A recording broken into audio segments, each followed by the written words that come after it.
우리 한 주간의 삶 가운데 어떠셨는지요? 여전히 하나님께서 나와 함께 하시며 나를 붙드시며 인도하시는 은혜의 자리 서 계셨습니까? 서 계셨는 줄 믿습니다. 그래서 오늘 옆에 있는 분들과 함께 인사할 때 이렇게 인사하며 나아갑니다. 예수님이 오늘도 여기 계십니다. 인사하겠습니다. 예수님이 오늘도 여기 계십니다. 다시 한번 인사하겠습니다. 그분 앞에 정직하게 서봅시다. 그분 앞에 정직히 서봅시다. 오늘 예수님이 여기 계시는 줄 믿습니다. 그리고 그 계신 예수님 앞에 오늘 우리가 모두가 정직하게 서는 은혜가 있기를 주님의 이름으로 축원함을 드립니다. 우리는 지금 예수 안에 새 생명, 새 사명으로 서다라고 하는 큰 주제를 가지고 이 31번째 시간을 맞았습니다. 근데 오늘 마지막 시간이에요. 이제 우리 내일 다음 주부터 9장부터는 다른 주제를 가지고 말씀을 함께 나눌 건데요. 나는 여기에 있다라고 하는 제아의 말씀 여러분들과 함께 나누고자 합니다. 여러분, 우리는 예수님을 이해할 수 있는 분으로 두면 편하네요. 아니 갑자기 그게 무슨 말씀이에요 할 수 있는데, 예수님을 내가 이해할 수 있는 분으로 내가 맞이하고 받아들이면 편합니다. 무슨 말이냐 하면, 예수님이 아주 좋은 말씀을 주시는 교사로, 또 따뜻한 위로를 주시는 분으로, 인생에 도움을 주시는 분으로 이 마음에 놓게 되어지면 편하다는 얘기예요.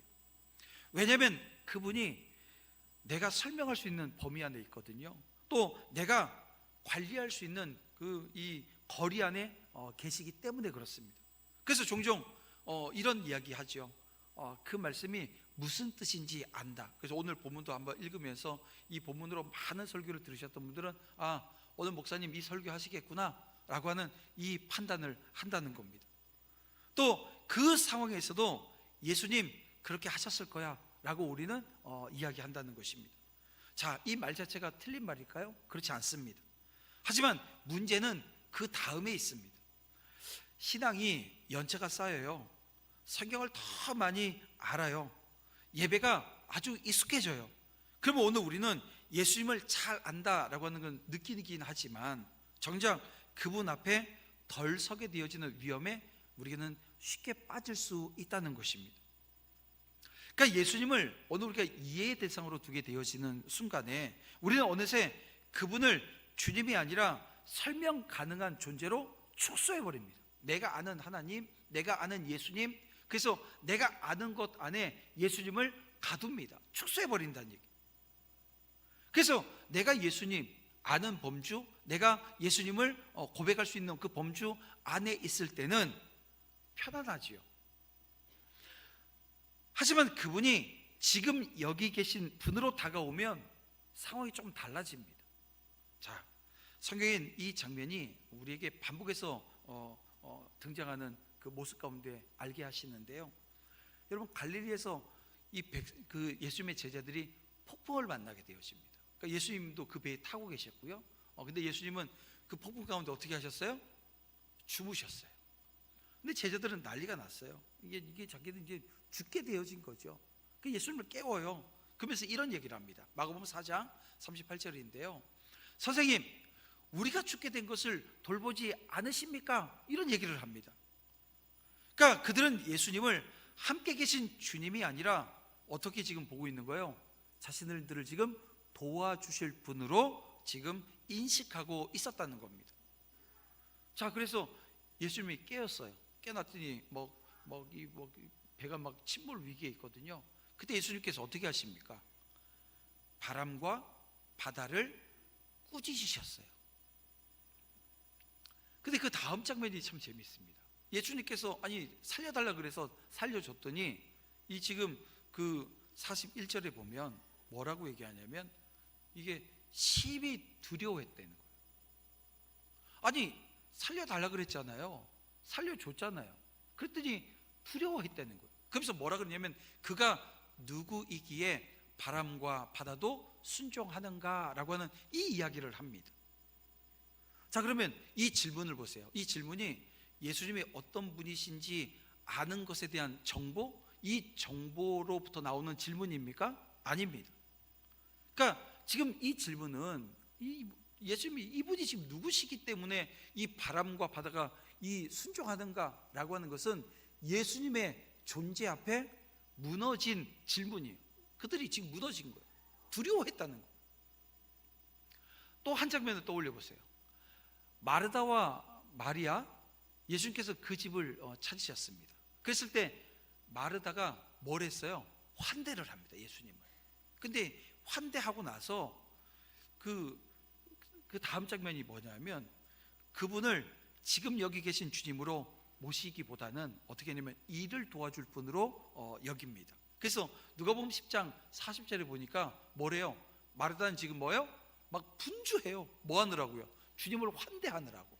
그런데 뭐라고 얘기하냐면, 주여, 내 동생이 나 혼자 일하게 두는 것을 생각하지 아니하시나이까. 지금 마리아는 뭐 하고 있어요? 예수님 그 무릎 곁에서 예수님 주시는 말씀을 듣고 있었거든요. 나를 도와주라 하소서라고 하는 이야기를 합니다. 그러니까 지금 이 마르다는 예수님이 거기 계셨지만 여전히 자기 계산과 기준 안에서 예수님을 이해하려고 했다는 것입니다. 그래요, 여러분. 오늘 우리가 예수님을 내가 이해할 수 있는 범주 안에 두게 되어지면 편안합니다. 이것도 요구할 수 있고 저것도 요구할 수 있어요. 그런데 예수님이 지금 여기 계신 분이 되어지면 상황이 달라집니다. 그분이 나의 말, 나의 선택, 나의 욕망, 나의 두려움, 그 중심에 서셔서 뭐라고 말씀하시냐면, 너는 지금 어디에 서 있느냐고 물으시거든요. 너는 나를 누구로 대하느냐, 이렇게 묻기 시작하게 되어지면 여러분, 오늘 우리는 어떻게 돼요? 불편해지기 시작하는 거예요. 여러분, 오늘 본문, 우리가 함께 읽은 이 본문 요한복음 8장이 바로 이 지점에서 갈라집니다. 사람들은 예수님의 말씀을 듣고 있습니다. 설명도 듣고 있고요. 예수님과 그러면서 논쟁도 지금 해요. 그러나 이 결정적인 순간 문제는 말씀이 아니라 존재였습니다. 예수님이 무엇을 가르치셨느냐라는 것보다 그분이 누구로 지금 여기 서 계신지, 이게 지금 문제였던 거예요. 그래서 오늘 이 본문의 핵심적인 질문이 이겁니다. 요한복음 이 8장은 예수님이 무엇을 가르치시는가, 이게 아니고요, 누가 지금 여기 서 계신지를 묻고 있는 장면이라는 거예요. 이 질문을 지금 하는 거예요. 바로 이 질문 앞에서 어떤 사람은 예수님을 더 이상 설명할 수 없어서 어떻게 해요? 돌을 집어듭니다. 또 어떤 사람은 이제는 설명을 내려놔요. 그리고 예수님 앞에 무릎으로 나아갑니다. 사랑하는 성도 여러분, 오늘 이 시간 우리가 드리는 이 예배는 예수님에 대해서 더 많이 아는 시간이기보다 지금 여기 계신 주님 앞에 서는 시간 되어지기를 소망합니다. 여러분, 그 은혜가 우리 가운데 있어야 되는 거예요. 그리고 이제 그 주님이 어떤 분으로 우리 앞에 서 계시는지 오늘 본문 속으로 함께 들어가서 말씀 안에서 우리 그 주님을 만나길 원합니다. 자, 첫 번째, 이 진리가 드러날 때 여러분, 공격은 그 인격을 향하게 되어집니다. 이 공격이요, 인격을 향하게 되어져요. 예수님의 말씀이 더 분명해질수록 사람들의 반응은 달라지지 않습니다. 이 논리가 아니라 이제는 공격이 시작되어집니다. 진리를 반박하지 못하면 사람은 결국 존재를 무너뜨리려고 하는데요, 48절 말씀 보세요. 유대인들이 대답하여 이르되 우리가 너를 사마리아 사람이라 또는 귀신이 들렸다 하는 말이 옳지 아니하냐라고 하는 이야기를 합니다. 여러분, 여기엔 이제 더 이상 토론이라고 하는 게 없어져 버렸어요. 여러분 보세요. 이 사마리아 사람, 여러분, 이 유대인들에게 사마리아 사람은 어떤 존재입니까? 그냥 상대조차 하기 싫은 존재인 거예요. 그러니까 다시 말하면 예수님을 향해서 너 사마리아 사람이야 라고 하는 것은 뭐예요? 이 인간적인 모욕을 지금 하는 겁니다. 그러니까 혈통적 모욕이 여기는 지금 담겨 있는 거예요. 그런가 하면 귀신 들렸다라고 하는 것은 뭡니까? 영적인, 여러분, 낙인입니다. 귀신 들렸다는 게 영적인 낙인 아니고 뭐겠어요? 말씀의 내용을 건드리지 못하자 이제는 예수님의 정체성, 예수님의 인격, 이걸 지금 무너뜨리려고 하는 것입니다. 근데 이것이 진리를 거부하는 가장 오래된 방식이라는 거예요. 여러분, 진리를 거부할 때 여러분, 오늘 우리에게도 혈통적 모욕이 있을 수 있고 영적인 낙인이 있을 수 있다는 거예요. 우리의 정체성과 우리의 인격을 무너뜨리려고 한다는 것입니다. 우리는 성경에서 이 장면을 이미 본 적이 있어요. 여러분, 스데반이 복음을 선포했을 때 아무도 그의 말에 논리적으로 반박하지 못했어요. 자, 그러면 그 대신 사람들이 어떻게 했습니까? 사람들이 그 순간 한 것은 이를 갈며 소리를 치고 귀를 막고 그에게 돌을 들어 던지는 거였습니다. 왜 그랬습니까? 진리가 너무 분명해질수록 사람은 더 이상 이 중립에 머물 수 없기 때문에 그렇습니다. 여러분, 진리가 너무 분명해지면 사람은요, 이쪽 아니면 이쪽에 서지 이 중간지대에서 갈팡질팡하지 않는다는 거예요. 근데 이 모습은 1세기 유대인들만의 이야기는 아니라는 거예요. 여러분 보세요. 말씀이 여러분의 삶의 우선순위를 건드리게 되어질 때, 말씀이 내가 붙들고 있었던 자존심, 이 습관을 건드리게 되어질 때 우리는 종종 어떻게 반응합니까? 이런 얘기를 하죠. 저 말씀 좀 과한 것 아니야? 아니, 저 사람은 왜 저렇게 말하지? 에이, 그럼 그렇지. 저 사람이 저 상황이 되어지니까 그런 설교하고 있는 거지. 뭐 이런 얘기를 우리는 쉽게 한다는 것입니다. 그러니까 말씀 자체와 씨름을 해야 되는데 씨름하지 않는 거예요. 말씀을 전하는 방식, 사람, 환경, 이걸 문제 삼으면서 어떻게 해요? 거리를 두기 시작합니다. 이것이 바로 진리를 거부할 때 인간이 가장 쉽게 선택하는 방식이라는 겁니다. 길이라는 겁니다. 자, 그런데 놀라운 것은 여러분, 이 장면 가운데 예수님의 반응입니다. 자, 49절 말씀 보세요. 예수께서 대답하시되 나는 귀신 들린 것이 아니라 오직 내 아버지를 공경함이거늘 너희가 나를 무시하는도다 라고 하는 이 말씀을 하십니다. 그러니까 이 말씀 보면 예수님께서 이 모욕적인 언사를 하고 있는데 그 모욕에 맞대응하지 않으십니다. 자기 정당화 하지 않으십니다. 오히려 논쟁의 초점을 어디로 끌고 가고 있어요? 하나님께로 가지고 나아갑니다. 나는 나를 변호하지 않는다. 나는 아버지를 영화롭게 한다. 지금 이 말을 하고 있는 거거든요. 그리고 50절에서 이렇게 선언하십니다. 나는 내 영광을 구하지 아니하나 구하고 판단하시는 이가 계시니라 라고 하는 이 말씀을 하세요. 여기서 우리는 하나님의 방식을 우리는 보게 되어집니다. 하나님의 아들은 공격을 받아도요 자기 의를 세우지 않으십니다. 왜냐하면 구원은 논쟁으로 완성되어집니까? 여러분, 구원이 오늘 우리가 막 논쟁하게 되어져서 이 완성되어지냐고요. 그래서 오늘 우리가 복음 전할 때 논쟁하려 하지 말래요. 논쟁하지 말라는 거예요. 왜냐하면 논쟁을 통해서 구원이 완성되어지면 논쟁하지요. 근데 그래서 여러분 잘 하셔야 돼요. 이 구원은 논쟁을 통해서 여러분 주어지는 게 아닙니다. 그런데 이단들은 어떻게 해요? 논쟁을 통해서 구원을 이야기하려고 합니다. 여러분, 방식 자체가 다른 거예요. 여러분, 구원은 순종을 통해서 완주되어진다는 사실을 여러분 기억하셔야 됩니다. 근데 그 순종도 내 순종이 아님을 기억하셔야 돼요. 예수님 지금 이 자리에서 이기려고 하지 않습니다. 그럼 뭡니까? 예수님이 이기려 하지 않으면 뭐예요? 끝까지 가시겠다는 거예요. 그럼 그 끝이 어디예요? 십자가입니다. 아버지의 때까지, 아버지의 뜻까지 침묵으로 걸어가시는 거예요. 이게 여러분 복음의 방식입니다. 진리는 자기 자신을 증명하려 애쓰지 않습니다. 왜요? 진리는 결국 어디서 드러납니까? 십자가에서 드러나기 때문입니다. 여러분, 오늘 이 말씀 앞에서 우리는 스스로에게 그래서 물어야 됩니다. 질문해야 됩니다. 나는 말씀이 불편해질 때, 우리가 살아가면서 말씀이 불편해질 때가 오거든요. 말씀을 전하고 있는 저도요, 말씀을 읽고 설교 준비하면서 또 말씀 준비하면서 읽고 준비하면서 불편해지는 말씀이 참 많아요. 때로는 이런 거죠. 어떤 말씀을 준비하는데 누군가가 떠올라요. 저희 집사람이 떠오르기도 하고, 자녀가 떠오르기도 하고, 오늘 장로님이 떠오르기도 하고, 권사님이 떠오르기도 하고, 집사님이 떠오르기도 하고.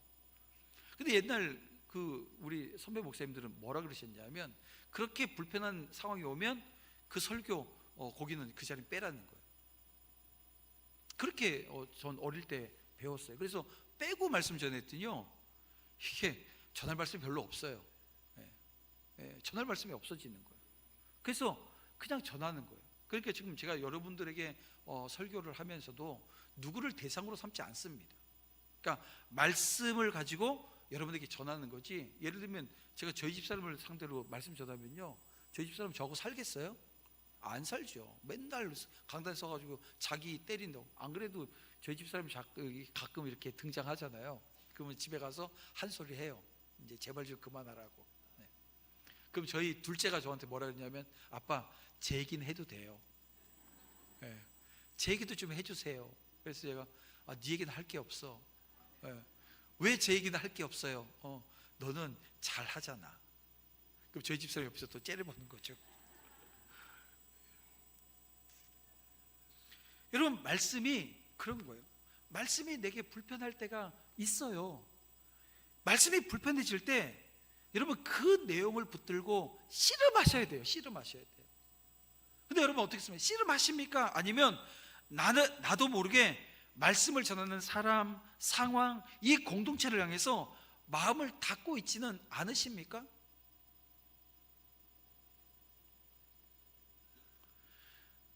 분명한 것은 진리는 공격으로 사라지지 않습니다. 그러나 진리는 믿음으로 받아들여지는 거예요. 오늘 우리가 다시 붙들게 되어지는 그래서 이 첫 번째 진리가 이것입니다. 진리가 드러날수록 공격은 인격으로 향하지만 하나님의 구원은 끝까지 십자가를 향해서 나아간다는 거예요. 그리고 그 십자가 앞에서 우리는 다시 선택해야 됩니다. 돌을 들 것인가 아니면 말씀 앞에 설 것인가 라고 하는 그것입니다. 오늘 이 아침, 이 주일 아침, 여러분 오늘 주시는 말씀을 가지고 씨름할 수 있는 우리 모두가 되어지기를 주님의 이름으로 축원함을 드립니다. 두 번째, 예수님은 시간을 넘어서 생명을 주시는 분임을 오늘 우리는 말씀을 통해서 알게 되어집니다. 여러분, 이제 예수님은 논쟁의 수위를 한 단계 더 올려버리시는데요, 사람들이 인격을 공격했잖아요. 그래서 예수님은 존재 차원에서 말씀하십니다. 자, 51절 말씀 볼게요. 진실로 진실로 너에게 이르노니 사람이 내 말을 지키면 영원히 죽음을 보지 아니하리라 라고 하는 이 말씀을 하십니다. 그런데 이 말씀을 들은 이들이 즉각적으로 반발하지요. 아니, 아브라함도 죽었고 선지자들도 죽었는데 당신이 어떻게 그런 말을 할 수 있느냐고 이야기를 합니다. 여러분, 이 반응은요 아주 격렬한 반응 아닙니까? 이유가 분명합니다. 예수의 말씀은 죽음이라고 하는 인간의 최종 한계를 정면으로 건드렸기 때문에 이 격렬하게 반응할 수밖에 없었던 것. 여러분, 대부분의 사람들은 대부분 이 죽음을 조금 늦출 수 있어도 결국은 피할 수 없다라고 하는 것을 압니까 모릅니까? 알지요. 알지만 어떻게 해요? 우리가 조금은 늦추겠다라고 하는 걸 가지고 운동하고, 먹는 것도 가려 먹고, 요즘 TV 틀면 무슨 오일에다가 뭐 이렇게 레몬즙 해가지고 이렇게 먹으라고. 저도 오늘 아침에 그거 먹고 나왔어요.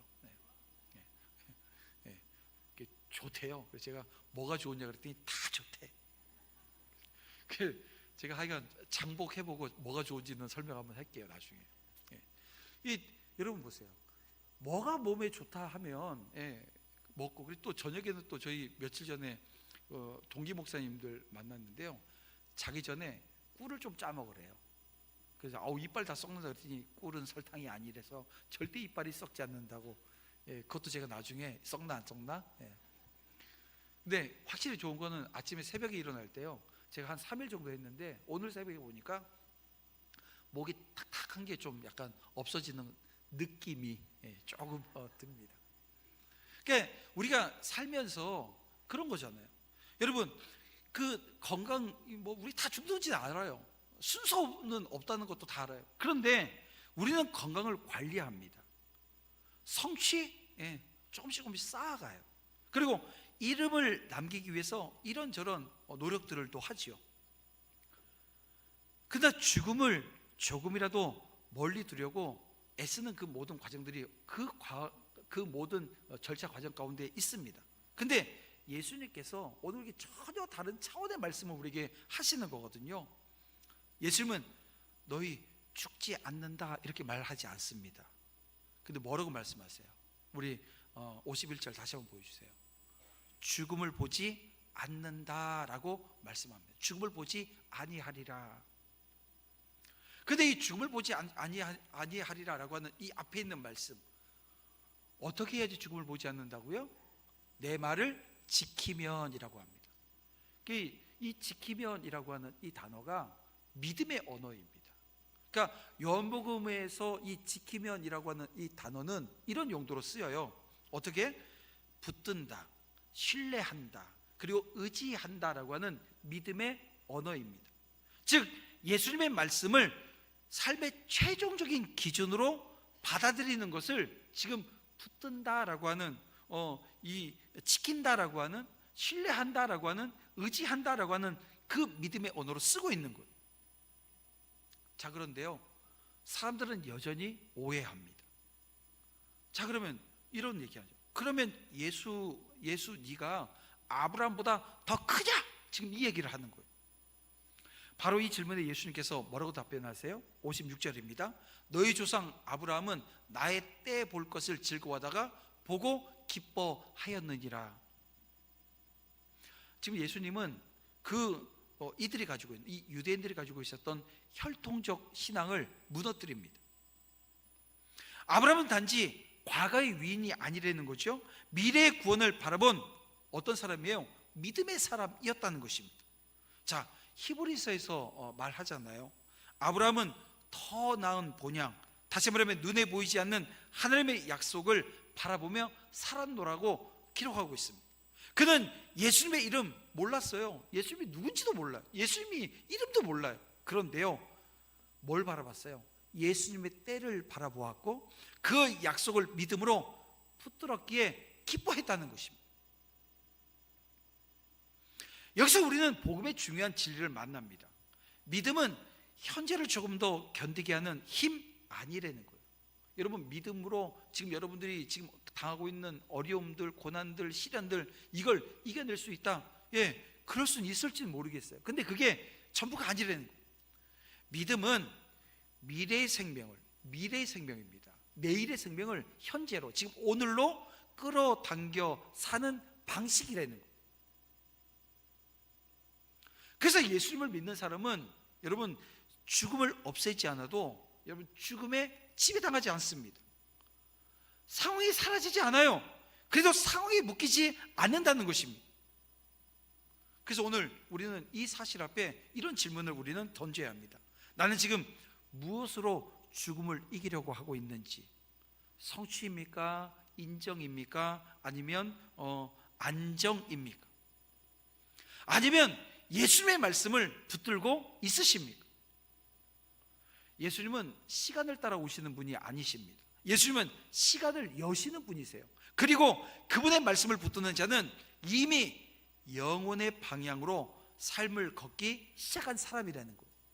영원의 방향으로 오늘 걷기 시작한 사람들, 바로 저와 여러분들입니다. 그래서 오늘 이 시간 저와 여러분이 붙들어야 될 두 번째 진리는 이것입니다. 예수님은 죽음을 피하게 하시는 분이 아니라 죽음 너머의 생명을 지금 여기서 살게 하시는 분, 지금 오늘 이 시간 살게 하시는 분이라는 거예요. 여러분, 오늘 우리가 죽어 천국 갈 걸 믿으십니까? 주님이 다시 오신 그날 우리가 부활할 것을 믿으십니까? 그 믿음이 뭡니까? 오늘 이 시간을 오늘 우리가 부활이 약속되어진, 그러니까 다음이 약속되어진, 그 천국이 약속되어진 그 삶을 우리가 오늘을 살아내는 거예요. 나중에 죽어서 가는 게 아니라 오늘을 살아내는 거예요. 이제 예수님은 마지막으로 모든 오해를 이 단번에 가르는 선언을 하세요. 그리고 그 선언 앞에서 사람들은 더 이상 중립에 머물 수 없게 하십니다. 자, 나는 여기에 있다. 이 설명을 거부하시는 하나님의 자기 계시를 오늘 본문 가운데 하십니다. 자, 절정인데요, 사람들이 말합니다. 57절, 내가 아직 50세도 못 되었는데 아브라함을 보았느냐. 그때 예수님이 선언하십니다. 58절, 아브라함이 나기 전부터 내가 있느니라. 보세요, 이게 번역이 잘못되어진 걸까요?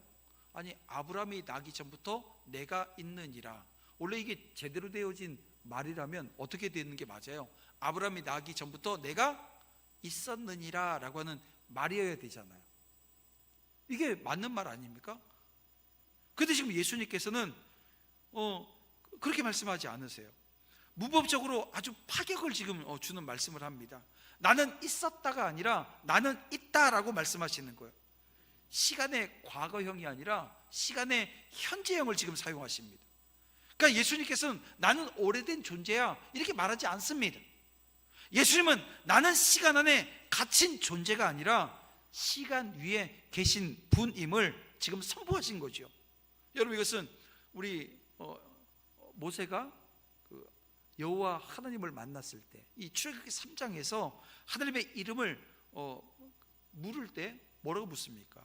당신의 이름이 무엇입니까? 모세가 떨기나무 앞에서 이렇게 물어요. 그럴 때 하나님께서 뭐라고 말씀하시냐면 출애굽기 3장 14절 말씀, 나는 스스로 있는 자이니라.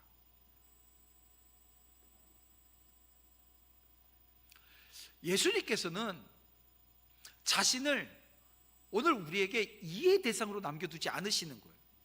나는 예수님을 이렇게 이해했어, 이렇게 이해했어, 이렇게 두지 않으신다는 거예요. 예수님은 결정의 대상으로 서신다는 거예요. 그래서 여기서 그 영적인 원리가 폭발합니다. 예수님의 자기 계시는 언제나 중립을 허락하지 않는다는 거예요. 뭐냐면 믿음 아니면 적대입니다. 사람들의 반응이 그래서 무엇입니까? 58절에 보니까 돌을 들어 치려고 합니다. 하나님의 자기 계시 앞에서 어떻게 해요? 중립이 사라져 버렸어요. 좋은 분으로 남겨두지 않으려는 순간 어떻게 해요? 사람들은 돌을 듭니다. 자, 그런데 오늘 본문은 뭐라고 말씀하고 있어요? 예수님이 숨으시고 성전을 나가셨다라고 성경은 기록하고 있습니다. 자, 예수님이 숨으시고 성전을 나가셨다, 두 자로 하면 뭐예요? 도망이라고 우리는 생각할 수 있지요. 근데 자, 여러분, 이게 지금 도망입니까? 그렇지 않습니다. 요한복음에 우리가 쭉 읽어온 요한복음의 흐름으로 오늘 이 예수님의 행위를 보게 되어지면 도망이 아니라 뭐예요? 주권적 물러남입니다. 주권적 물러남. 왜 이것을 주권적 물러남이라고 얘기할까요? 아니, 도망가신 건데? 이렇게 볼 수 있는데 왜 이걸 주권적 물러남이라고 얘기하시냐는 거예요. 이건 예수님이 이런 거예요, 여러분. 예수님이 붙잡힐 수 있어요, 없어요? 예수님 붙잡힐 수 있잖아요. 근데 예수님은 붙잡히지 못하십니다. 왜냐하면 이유가 이거예요. 때가 아직 이르지 않았기 때문입니다. 그래서 때가 이르면 예수님은 도망치지 않으세요. 어떻게 하세요? 스스로 십자가로 가십니다. 살기 위해서 피하셨어요? 아니요. 살리기 위해서 내어주실 분이 바로 예수님이십니다. 그래서 우리는 하나님의 어떤 분이신지 오늘 이 대목에서 우리는 만나게 되어집니다. 하나님은 설명하기 위해서 계신 분이 아니라 어떻게 하기 위해서? 구원하시기 위해서 계신 분이세요. 하나님은 인간의 평가를 기다리시는 분이 아니라 우리를 살리시기 위해서 십자가를 향해서 걸어가시는 분이십니다. 여러분, 그 주님을 오늘 이 아침 만날 수 있기를 주님의 이름으로 축원함을 드립니다. 예수님은 과거의 위인이 아닙니다. 여러분, 예수님을 2000년 전에 이 땅에 오셨던, 그리고 십자가를 지시고 천국으로 가셨던 분, 그렇게 우리가 이해하면 안 된다는 거예요. 더 나아가서 예수님을 그 미래 심판으로만 계시는 분, 다시 오실 그분, 다시 오실 분으로 오늘 우리가 이해하고 있어서도 아니 된다는 것입니다. 분명 맞긴 맞죠. 우리가 지금 살고 있는 이 시대는 영적으로 다시 오실 그리스도를 준비하는 기간입니다. 구약의 말라기서 이후에 그 작지 않은 400년이라고 하는 시간 동안 그 주님이 오실 것을 예비했던 기간이라고 한다면 초림을 준비했던 거죠. 지금 우리는 다시 오실 주님을 기다리는 그 준비하는 기간입니다. 그 준비 누가 하세요? 우리가 하는 게 아닙니다. 그 준비 하나님이 하시는 거예요. 먼 미래 아니면 오늘이라도 주님이 오실 수 있어요. 근데 그 먼 미래의 심판주, 오늘 오실 그 주님 심판주로 오늘 계시는 게 아니라는 거예요. 예수님은 여러분 지금 우리 가운데 계신 주님이심을 믿으시길 바랍니다. 여러분 이제 우리는 스스로에게 물어야 합니다. 나는 예수님을 이해 가능한 존재로 축소하고 있지는 않습니까?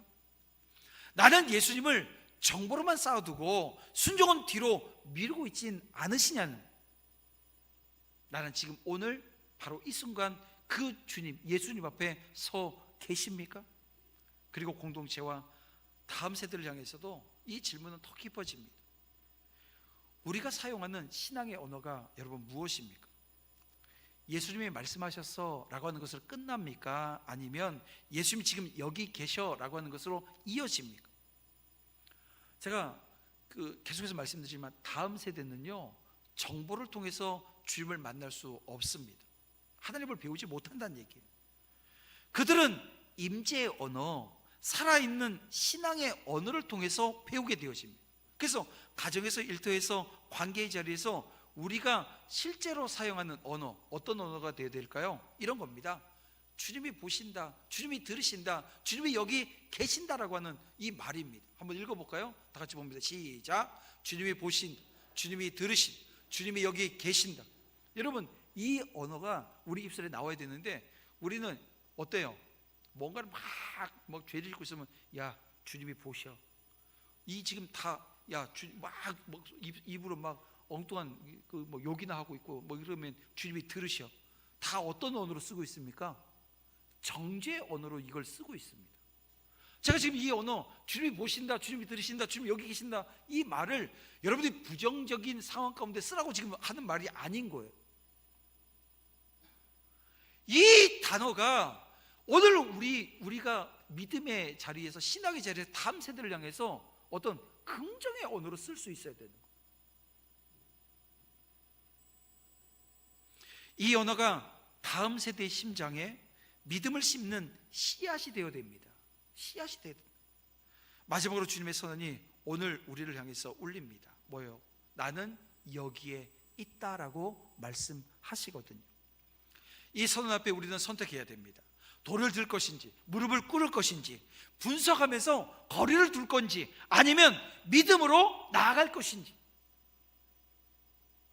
이제 우리에게 필요한 반응은 여러분 하나입니다. 주님 임재 앞에 잠잠해지는 거예요. 발을 멈추고 변명은 내려놓고 돌도 내려놓고 그분 앞에 무릎으로 나아가는 것입니다. 그리고 주님 오늘 예배가 설명 가능한 예수로 끝나지 않게 하여 주시옵소서. 오늘 예배가 지금 여기 계신 그 예수님 앞에 서는 자리 되게 하여 주시옵소서. 여러분 기도와 간구로 설 수 있기를 원합니다. 그리고 간구하면서 그 주님의 임재 앞에 잠잠히 무릎 꿇는 순간 주님이 우리에게 새 생명을 주시고 새 사명으로 세우실 것을 여러분 믿으시길 바랍니다. 그 믿음으로 주의 임재 앞에 잠잠해 우리 함께 찬양하면서 결단